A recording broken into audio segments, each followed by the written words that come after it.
Assalamualaikum warahmatullahi wabarakatuh.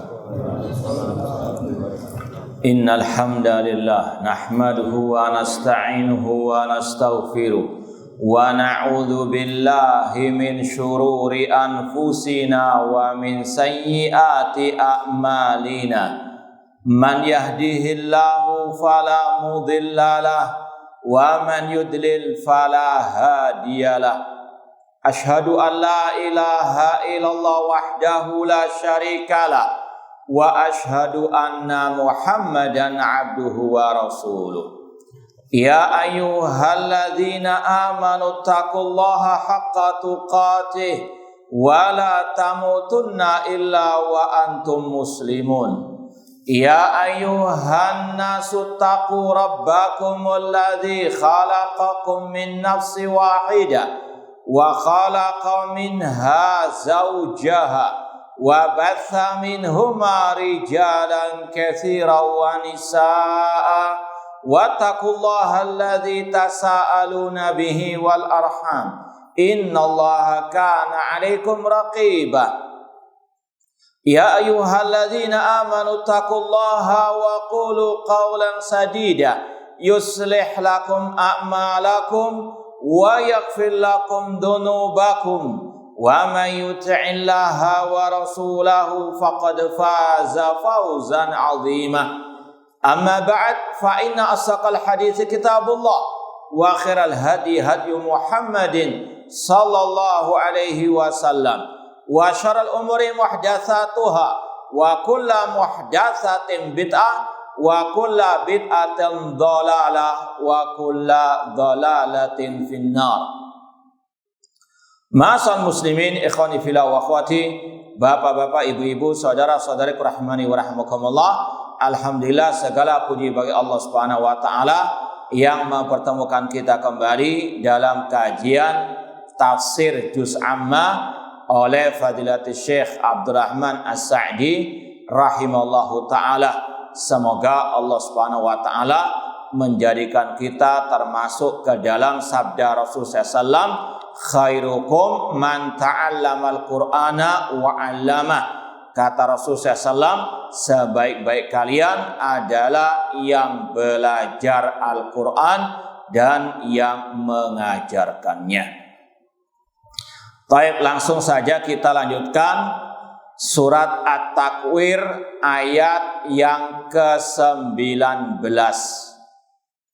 Allah berfirman, innahu laqaulu rasulin karim. Sesungguhnya Al-Quran adalah firman Allah yang disampaikan oleh malaikat Jibril, utusan Allah yang mulia. Surat At-Takwir ayat 19. Langsung kita baca tafsirnya.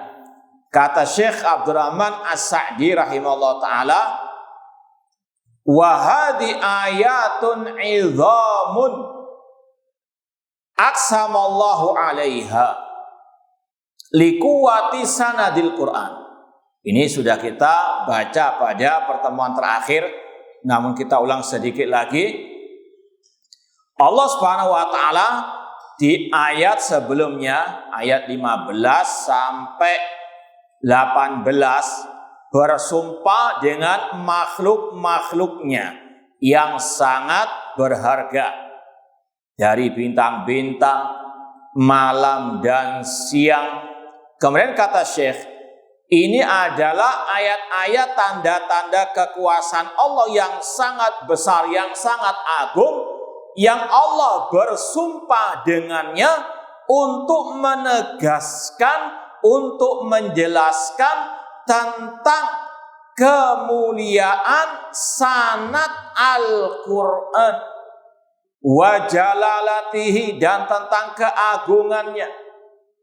Bahwasanya Al-Quran itu sanadnya, jalannya dari Allah kepada malaikat Jibril kepada Rasul Nabi kita Muhammad sallallahu alaihi wasallam.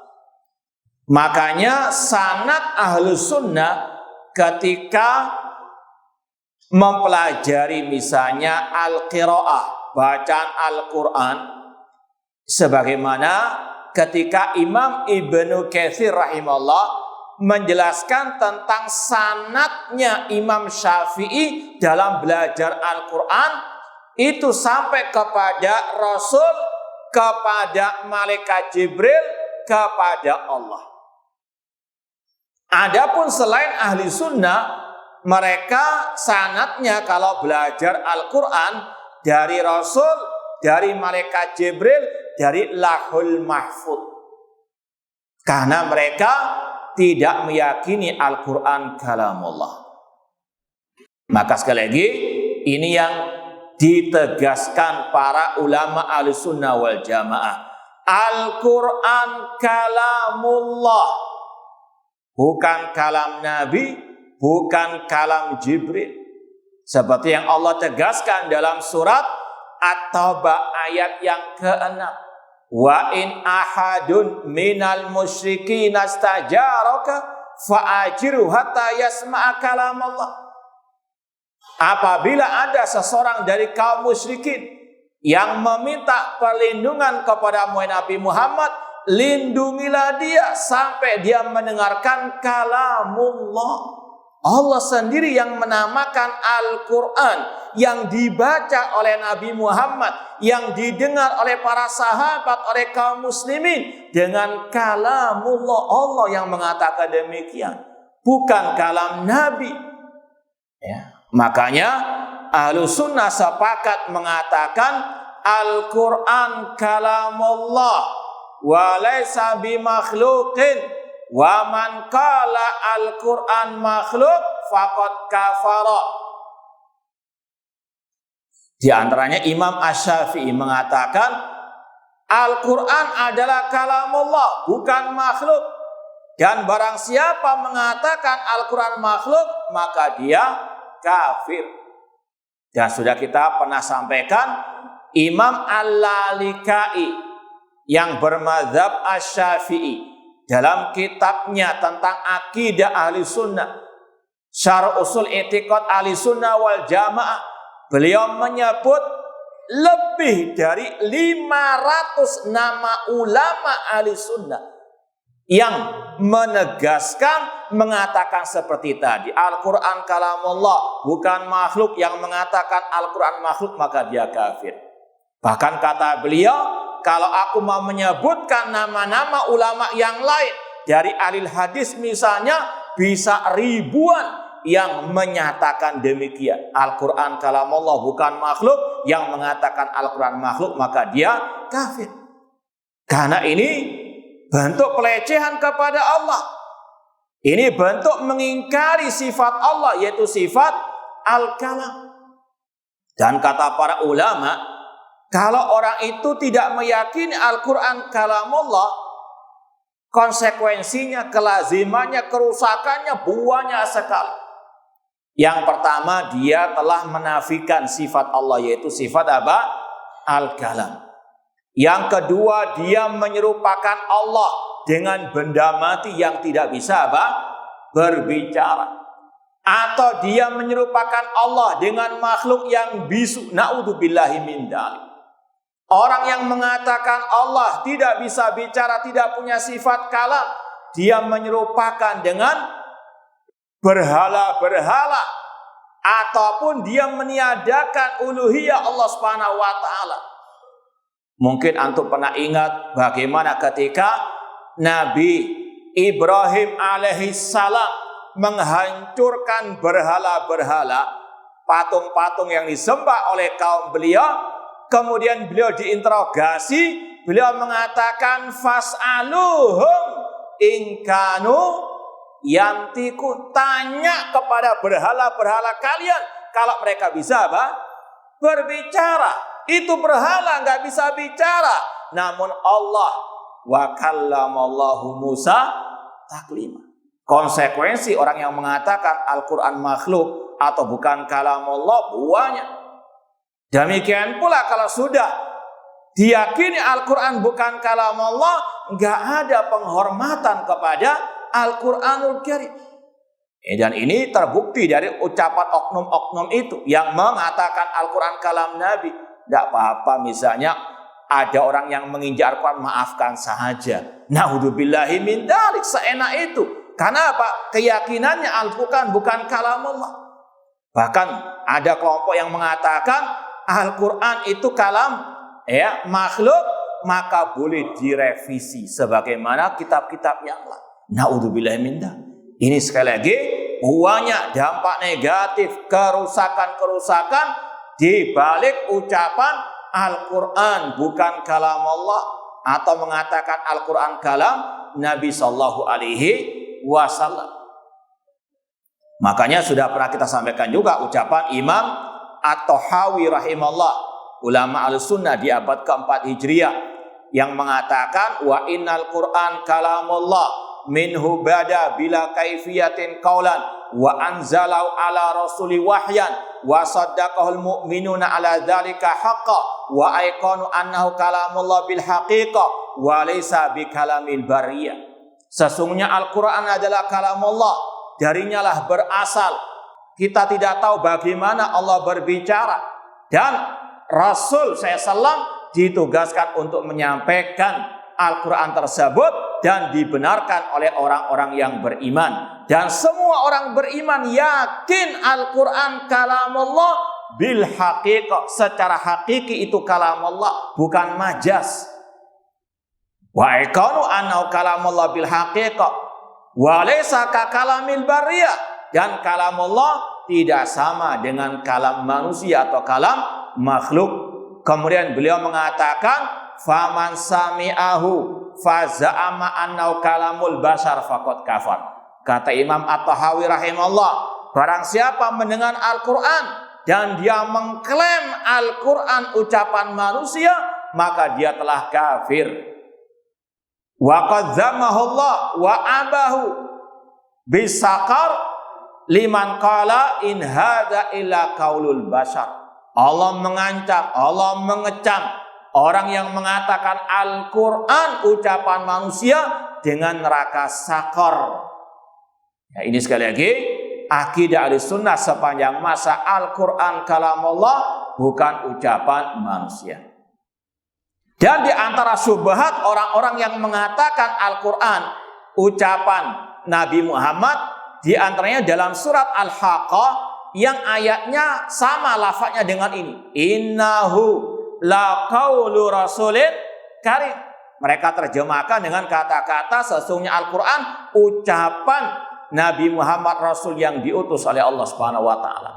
Padahal makna dari innahu la qaulu rasulin karim, sebagaimana kita terjemahkan tadi, sesungguhnya Al-Quran ucapan Allah, firman Allah, kalamullah yang disampaikan oleh utusan Allah. Ada dua kata-katanya Rasulun Karim, dalam ayat ini Jibril.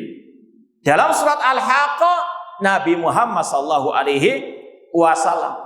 Kata Imam Ibnu Abil Is Al-Hanafi dalam Syarah Aqidah Tahawiyah, kata-kata Rasulun Karim dalam ayat ini dan juga dalam surat Al-Haqqah itu menunjukkan Al-Quran bukan kalam Nabi, bukan kalam Jibril. Seandainya itu kalam Nabi Muhammad, kalam Jibril, maka akan dikatakan innahu laqaulu Muhammad, innahu laqaulu Jibril. Namun ketika digunakan kata-kata Rasul, menunjukkan mereka hanya menyampaikan saja kalamullah tersebut. Dan ini yang juga dikatakan oleh para ulama tafsir, diantaranya oleh Imam Asy-Syaukani dalam tafsir beliau Fathul Qadir.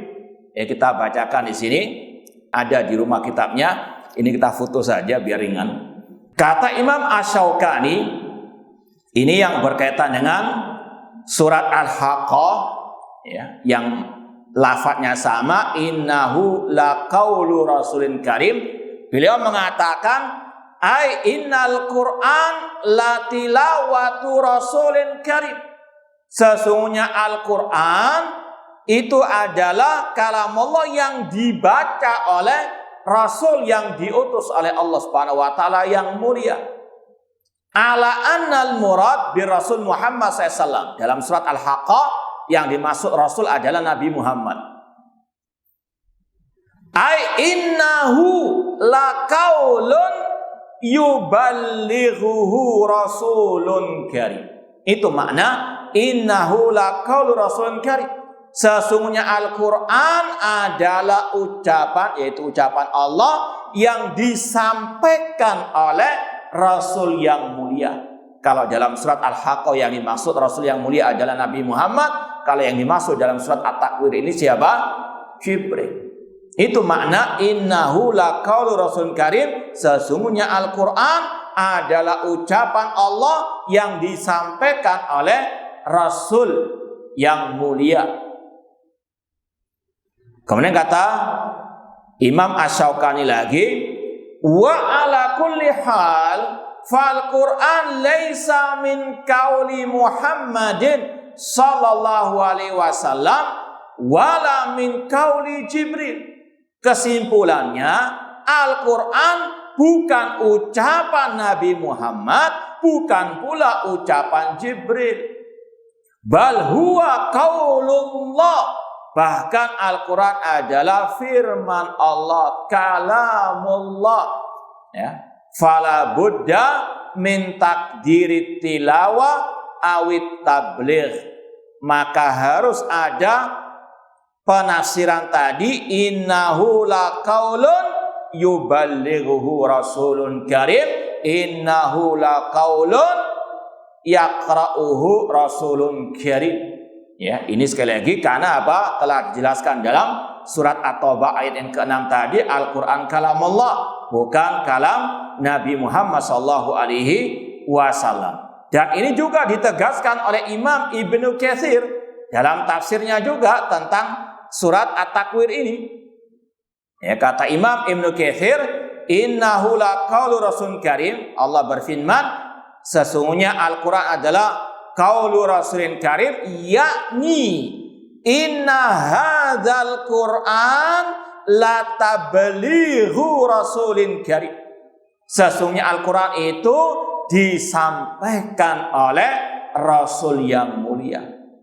Bukan ya qaulu Muhammad, bukan qaulu Jibril. Jadi sekali lagi, seorang muslim muslimah wajib meyakini Al-Quran kalamullah, bukan kalam Jibril, bukan kalam Nabi Muhammad sallallahu alaihi wasallam.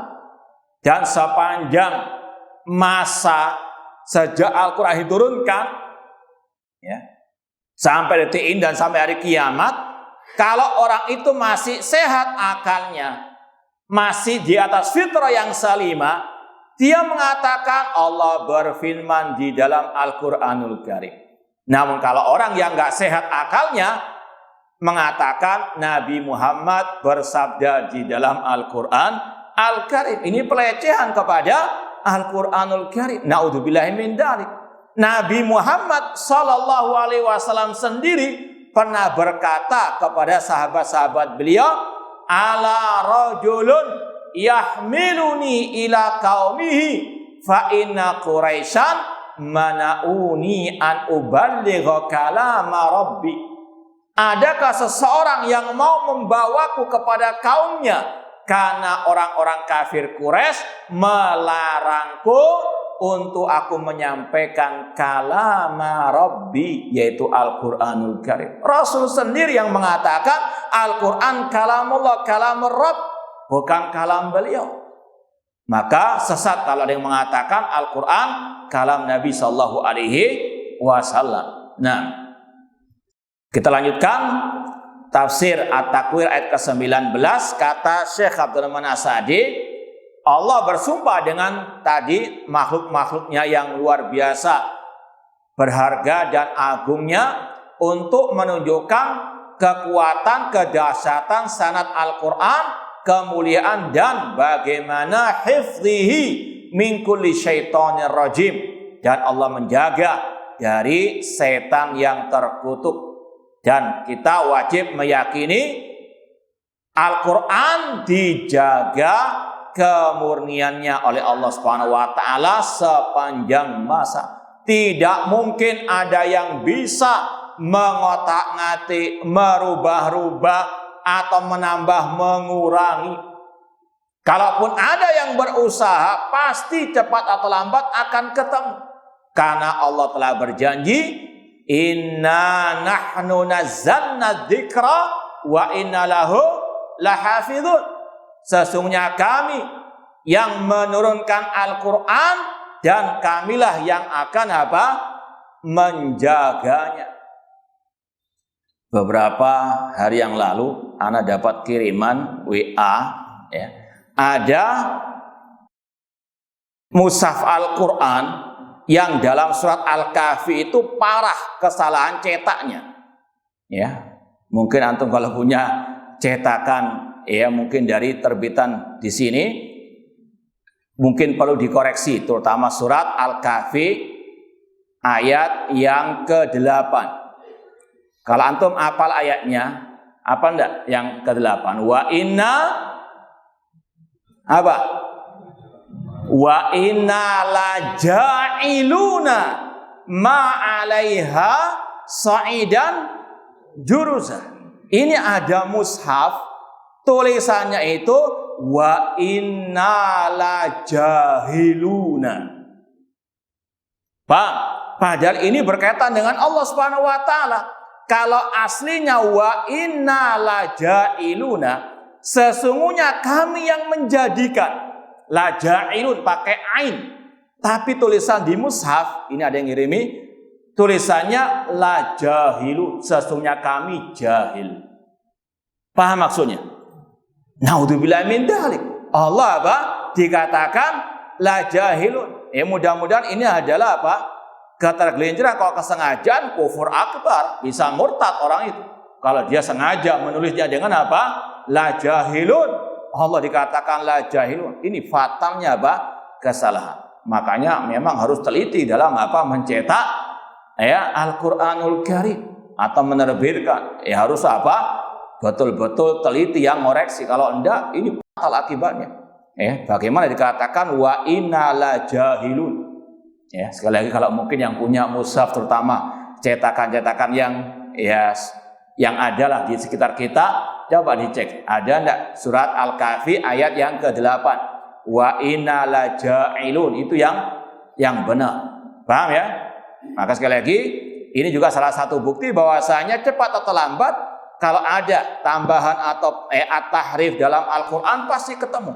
Karena ada di antaranya hufadzul Qur'an yang menghafalkan Al-Qur'an, dan Allah telah berjanji tadi, inna nahnu nazzalna dzikra wa inna lahu lahafizun.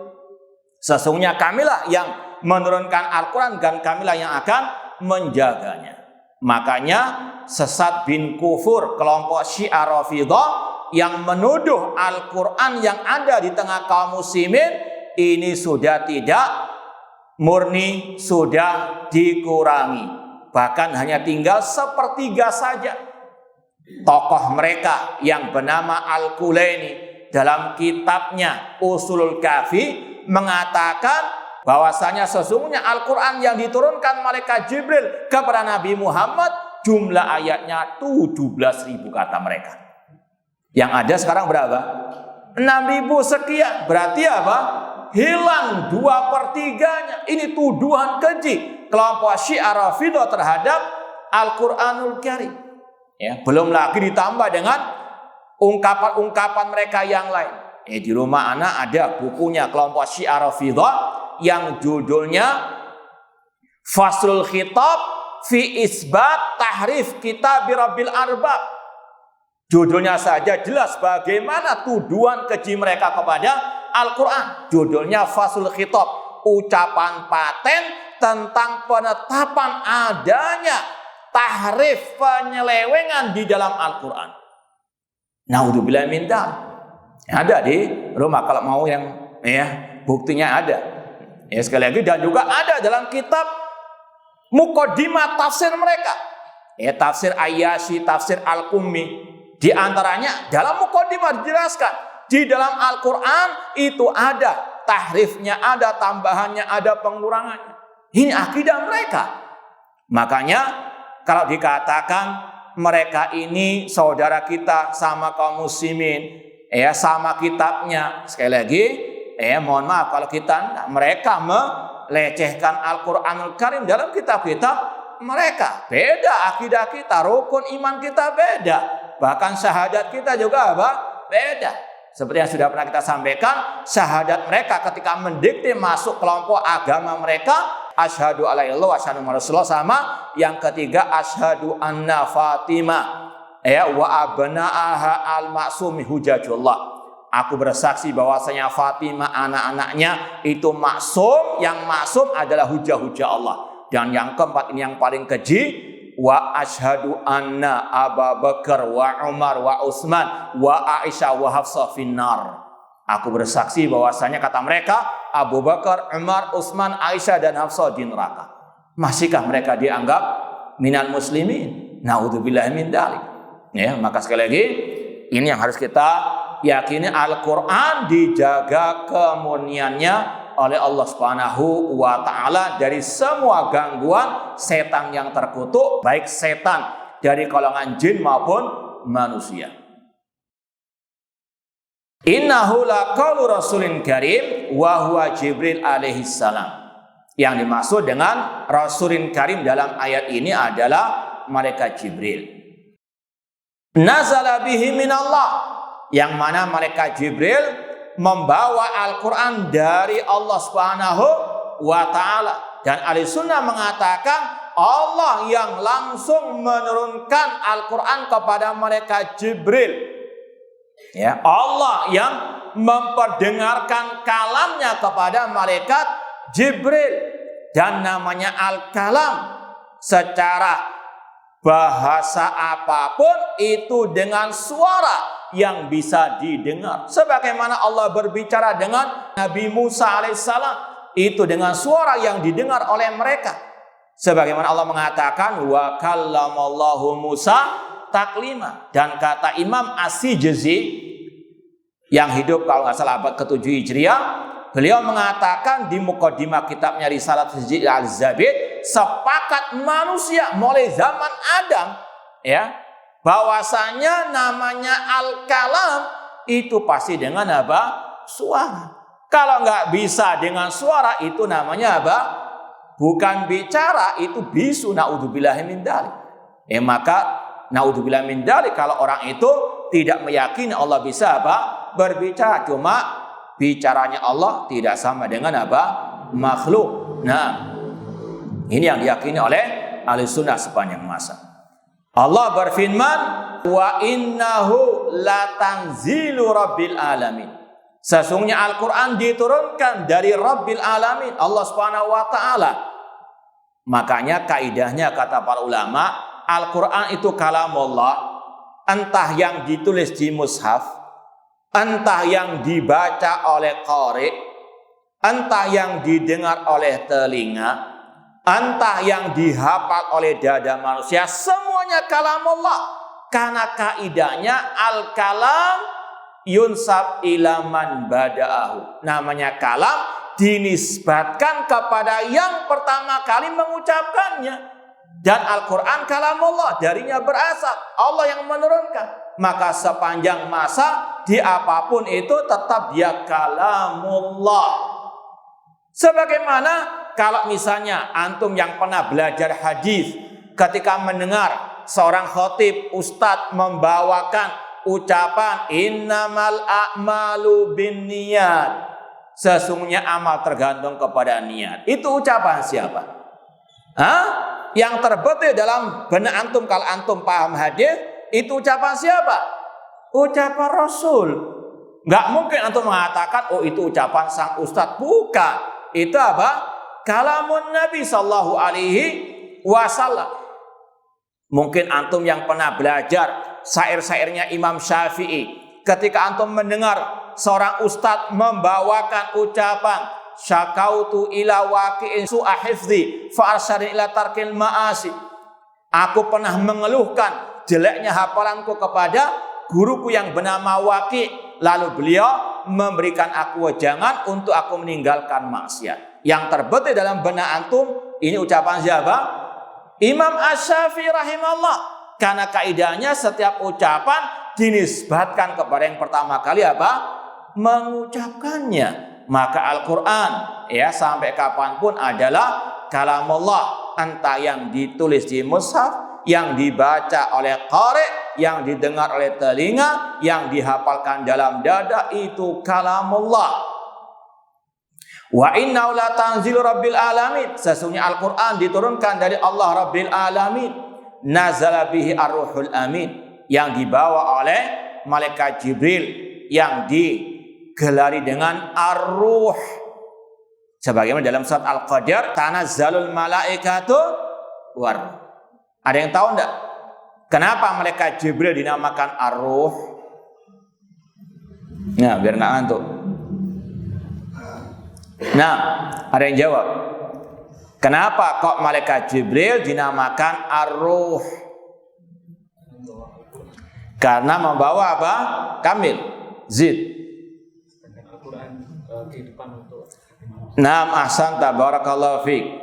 Karena malaikat Jibril turun membawa Al-Quran yang merupakan roh bagi hati manusia. Kalau hati manusia tidak ada Al-Quran, maka hati yang mati. Maka malaikat Jibril digelari dengan ar-ruh karena beliau yang membawa Al-Quran, dan Al-Quran ibaratnya seperti apa? Roh dalam hati manusia. Jasad tanpa roh mati, demikian pula hati tanpa roh yaitu Al-Quran akan apa? Mati pula. Nah, Al-Amin, dan beliau malaikat Jibril digelari dengan Al-Amin seperti yang akan disampaikan karena beliau membawa Al-Quran dan beliau amanah membawa Al-Quran, tidak ditambahi, tidak dikurangi. Ala qalbika litakuna minal mundirin. Malaikat Jibril turun membawa Al-Quran kepada hatimu wahai Nabi Muhammad agar engkau menjadi para pemberi peringatan. Inilah sanadnya Al-Quran. Ya, belajar Al-Quran dari guru-guru sampai kepada sahabat, sampai kepada Rasul, sampai kepada malaikat Jibril, kepada siapa? Allah Subhanahu wa ta'ala. Itu yang dikatakan oleh Syekh tadi, sanadul Quran. Kemudian kata Syekh, wa wasafahullah bil karim, Allah mensifati malaikat Jibril dengan al-karim li karami akhlaqihi, karena kemuliaan akhlaknya, wa kathrati khisali al-hamidah, karena kebaikan-kebaikannya yang sangat banyak, wa innahu afdalul malaika, dan bahwasanya malaikat Jibril malaikat yang paling mulia. Dalilnya tadi surat Al-Qadr, tanazzalul malaikatu waruh, para malaikat turun dan malaikat Jibril juga turun. Dalam kaidah bahasa Arab, zikrul khas ba'dal am yadullu ala ahammiyatil khas. Ada kaidah dalam bahasa, penyebutan yang khusus setelah penyebutan yang umum menunjukkan kedudukan yang khusus. Tadi Allah menyebutkan para malaikat turun di malam Lailatul Qadar, tanazzalul malaika. Ini penyebutan secara umum, malaikat secara umum turun di kala malam Lailatul Qadar. Kemudian Allah menyebutkan secara khusus waruh, dan malaikat Jibril juga turun. Ini menunjukkan kedudukan siapa? Malaikat Jibril, bahwasanya beliau adalah malaikat yang paling mulia, wa a'dhamuhum rutbatan inda rabbih, dan beliau yang paling agung kedudukannya di sisi Allah. Maka kewajiban kita mencintai, memuliakan malaikat Jibril. Ya. Jangan seperti orang Yahudi yang mereka memusuhi malaikat Jibril. Seperti yang Allah firmankan dalam surat Al-Baqarah, man kana aduwwan lillahi wa malaikatihi wa rusuli wa jibrila wa mikala fa innallaha aduwwun lil kafirin. Barang siapa yang memusuhi Allah, para malaikatnya, rasulnya, dan malaikat Jibril dan malaikat Mikail, maka Allah musuh bagi orang-orang kafir. Itu karena kebencian orang Yahudi kepada malaikat Jibril. Dan itu pula yang diwarisi oleh kelompok Syiah Rafidhah yang mereka mengatakan Jibril salah alamat ketika menurunkan wahyu kepada Nabi Muhammad. Kata mereka yang sebetulnya berhak mendapatkan wahyu adalah Ali bin Abi Thalib. Na'udzubillahi min dzalik. Ya.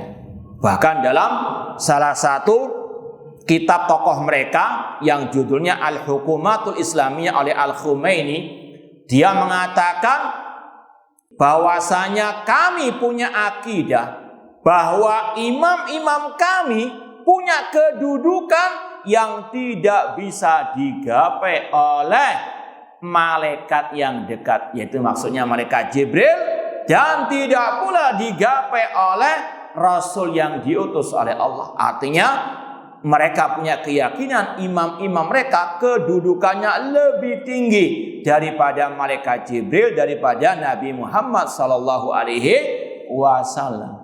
Masihkah dikatakan perbedaan kita dengan mereka itu sama dengan perbedaan 4 mazhab fikih? Tidak. Ya, perbedaan kita ya dengan mereka berbeda dalam usulul iman.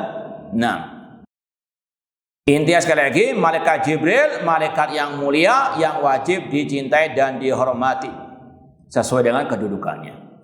Kemudian kata Allah, ciri atau sifat malaikat Jibril dzi quwwatin, yang memiliki kekuatan. Alama amarahullahu bihi, sesuai dengan apa yang diperintahkan oleh Allah Subhanahu wa taala. Dan malaikat cirinya la ya'sunallaha ma amarahum wa yaf'aluna ma yu'marun. Mereka tidak pernah bermaksiat kepada Allah dan mereka senantiasa melaksanakan perintah Allah. Mereka sanggup melakukan apapun sekali lagi dengan pertolongan kekuasaan dari Allah Subhanahu wa taala. Wa min quwwatihi annahu qalaba diyara qaumi lutin bihim fa ahlakahum. Dan di antara kekuatan malaikat Jibril, dia yang mengangkat perkampungan kotanya kaum Nabi Lut, kaum homoseksual. Kalau sekarang diantaranya LGBT. Itu di zaman kaum Nabi Lut, negeri mereka diangkat oleh malaikat Jibril dan dibalikkan dan dijatuhkan. Itu azab kaum Nabi Lut yang homoseksual. Ini LGBT sangat amat terhina di mata al-Islam. Maka sungguh sesat yang mendukung orang-orang tersebut. Naudzubillahi min dzalik. Ya, atau dengan alasan itu yang dilarangkan kalau dipaksa atau yang diperkosa istilahnya. Kalau suka sama suka enggak apa-apa. Naudzubillahi min dzalik. Mau dibalik seperti kaum Nabi Lut. Naudzubillahi min dzalik. Makanya harus ada apa? Amar ma'ruf nahi munkar. Wattaqu fitnatan la tusibanna alladziina dzalamu minkum khassa. Kata Allah, takutlah kalian kepada azab Allah yang tidak hanya diturunkan kepada orang yang zalim saja. Yang kena bukan hanya mereka, namun juga orang-orang yang tidak ikut-ikutan. Makanya harus ada apa? Amar ma'ruf nahi munkar. Kalau ini azab bagi perbuatan maksiat, dosa besar, apalagi dosa syirik, naudzubillahi min dzalik. Maka harus tetap ada apa? Al-amru bin ma'ruf wan nahyil munkar, dan ma'ruf yang paling ma'ruf adalah at-tauhid, dan munkar yang paling munkar adalah apa? Asyirku billah, inna syirka la dzulmun azim. Kemudian kata Allah, inda dzil arsy. Sudah. Ya, ini yang mungkin bisa kita sampaikan. Kurang lebihnya mohon maaf. Wa jazakumullahu khairan. Wassalamualaikum warahmatullahi wabarakatuh.